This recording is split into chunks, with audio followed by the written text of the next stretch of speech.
Hey everyone, it's David Sirota. So you've definitely already keyed in on the Republican tax cut bill, and you've heard the broad strokes of it, how it provides big corporate tax cuts and tax cuts for the wealthy, and is paid for in part by some tax increases that could hit the middle class pretty hard. There was a lot of legislative wrangling over this bill in the middle of the night in the Senate, middle of a Friday night.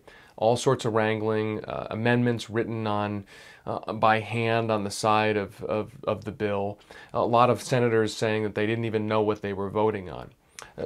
Since that vote, details have leaked out, and one of the details that have leaked out is about this tax cut that Senator John Cornyn of Texas slipped into the bill through an amendment. It was slipped in just a couple lines, and it's a tax cut that benefits major fossil fuel pipeline companies, many of whom have been big Republican donors. Their executives, in some cases, have been big donors to Donald Trump's campaign. Let's provide the timing for this before we go into the exact details. Remember, last month, in the middle of November, there was a spill of the Keystone XL pipeline. 200,000 gallons of oil spilled in South Dakota. Only a few weeks later, the Republicans in the Senate have slipped in a provision that would effectively give that company that owns the Keystone XL pipeline a big tax cut, a special tax cut, on top of all the other general corporate tax cuts that exist in this bill. Okay, so what is specifically this oil pipeline tax cut? Many oil companies, pipeline companies, and liquid natural gas companies. The pipeline companies organize themselves as what's known as a master limited partnership. It's a basic corporate structure that is already, under current law, is effectively exempted from corporate taxes. What's not exempted from taxes are the investors in these master limited partnerships. Now, the investors in these master limited partnerships are not necessarily individuals. They're typically the companies themselves and other major institutional investors. It can be anywhere from financial firms to other energy companies. So this is not your mom and pop investors who are invested in master limited partnerships.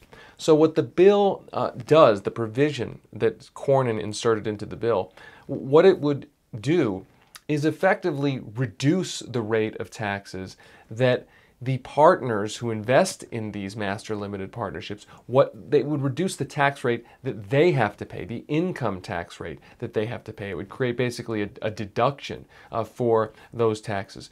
So this is a way that the tax bill is giving a special tax break to a special form of investment vehicle that is typically used in oil and gas development. Most of the master limited partnerships, the major master limited partnerships, are in the oil and gas sector. This is not a hugely widespread structure. And the way that the tax bill was written, it was designed, this provision, to specifically deliver a tax benefit specifically to the oil and gas related, energy related master limited partnerships. And again, some of these companies, some of these pipeline companies have been big Republican donors. I mean, Energy Transfer Partners, there's a good example. The Dakota Access Pipeline is their pipeline. Energy Transfer Partners, its CEO, it was a big contributor to Donald Trump, gave more than $1 million to a PAC that supports congressional Republicans. So there are other companies. Dominion Energy has been a big donor. Its donors have been big donors to the Republican Party. TransCanada, the owner of the Keystone XL pipeline, the operator of that, its donors have been big donors to congressional Republicans. So you have a situation in which, in the middle of the night, a Texas senator has slipped in a provision that basically benefits a handful of the Republican Party's big fossil fuel donors. And it's not surprising, it's from the sponsor of this is from Texas. A number of these pipeline companies are based in Texas, not surprisingly.